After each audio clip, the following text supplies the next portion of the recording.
Hello everyone, today we explore a shocking prison story. A decade ago, he opposed the police, so outsiders wouldn't dare act rashly, they could only negotiate first. Let's see what Scarface has in mind. Right now, he's getting Juan to draft the negotiation term. The others couldn't read a word, yet Juan's handwriting was like a work of art. He didn't seem like a killer at all. Juan explained he used to work at the post office. That's why he can write. Scarface was in a good mood, so he didn't pry too much. The requests were quite simple, really. Basically, they just wanted more family visits, no random lockdowns, and running water, just hoping the government would treat them like regular folks. There was a cancer patient locked up at 211, and the prison staff completely ignored him. Eventually, he couldn't take the pain and chose to end his life, which is one of the reasons many inmates despise the police. After getting to know him, one's view of Scarface changed a bit. Although he didn't know why Scarface had killed before, he seemed more like a person of emotion now. While chatting, Juan mentioned he had the pregnant wife at home. Upon hearing this, Scarface's first reaction was sympathy for Juan because he wouldn't be able to witness his child's birth while in prison. While they were chatting, the person in charge walked in. Juan discreetly told him during a pat-down that 3 hostages were held in the laundry room.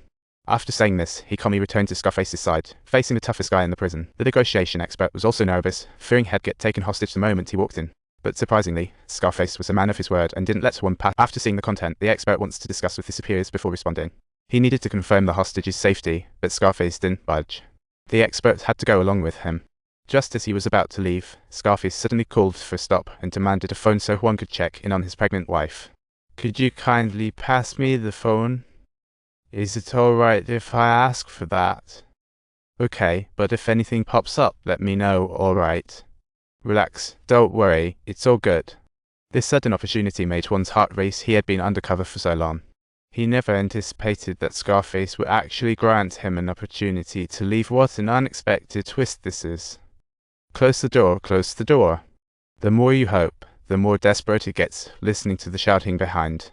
Scarface had no idea what was happening and told Juan to see if the SWAT team had come in.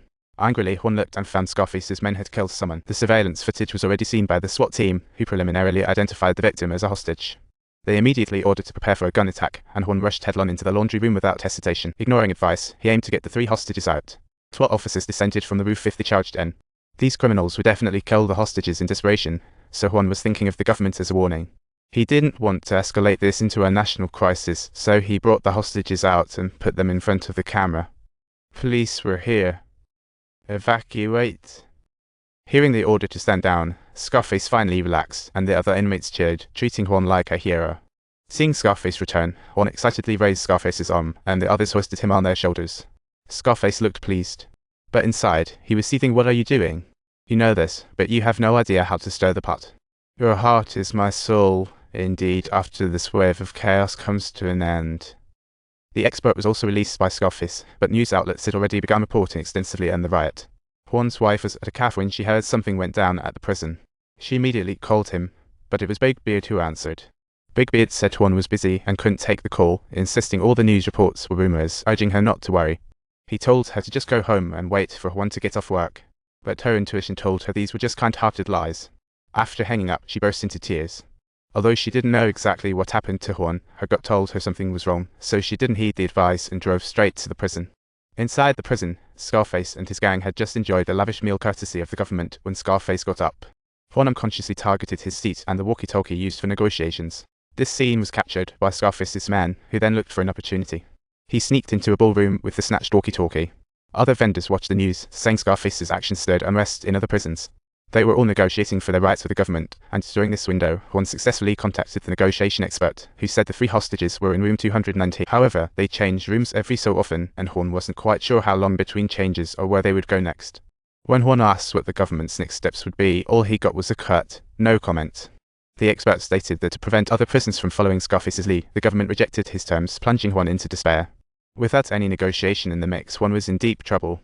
He understood that all too well. The government cared about the hostages' lives, his own life didn't seem worth much. Meanwhile, Scarface sent his men searching for the walkie-talkie, but they came up empty. "Get lost, you jerk. You scram, no you scram. I've forgotten the table."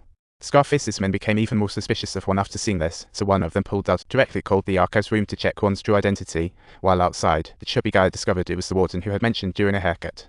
There were several terrorists locked in Area 4, and this barber later cut Scarface's hair.